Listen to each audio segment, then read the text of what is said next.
they were just hungry, walking through the fields, picking heads of grain. But to the Pharisees, they were working. They weren't eating. And in their eyes, breaking the Sabbath. But Jesus, he doesn't apologize. Instead, he says something that flips their entire world upside down. Mark 2:27. The Sabbath was made for man, not man for the Sabbath. Wait, what does that even mean? Wasn't the Sabbath a command, a law, a test, or was it actually a gift? Exodus 20:8-11. The fourth commandment, remember the Sabbath day to keep it holy.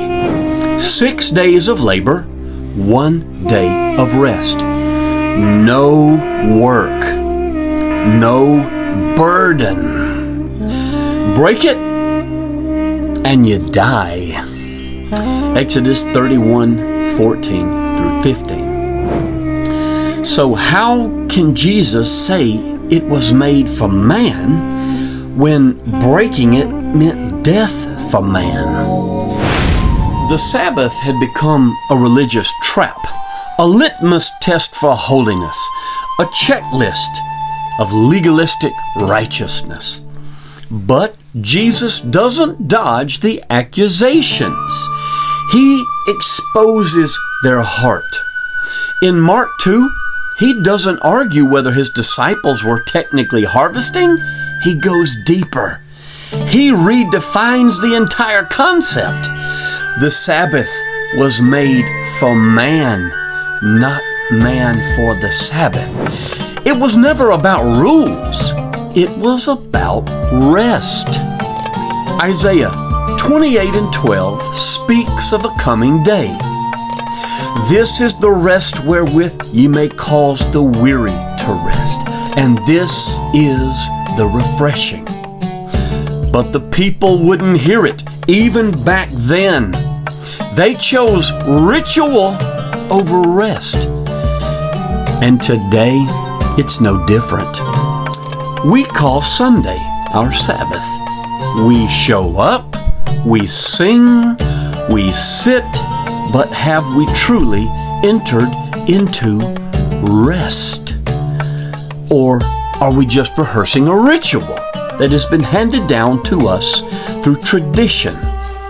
Hebrews 4:9-11 tells us the truth plainly.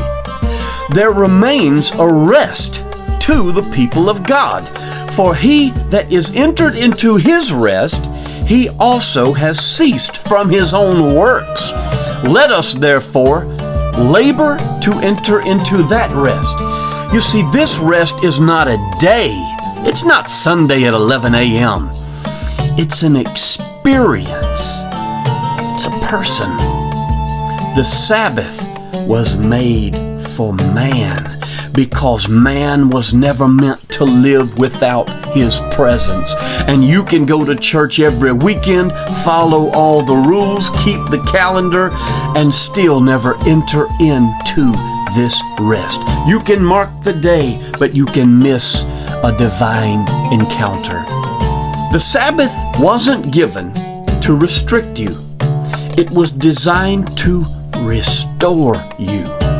Jesus didn't come to cancel the Sabbath. No, he came to fulfill it through his Spirit, through his presence. Through the rest we now enter when we stop striving and surrender. The Sabbath was made for man, but it only works when man returns to the Maker. In the next episode, we go into the fire. How rejecting the Sabbath brought death in the old covenant, and how rejecting the Spirit brings the same today.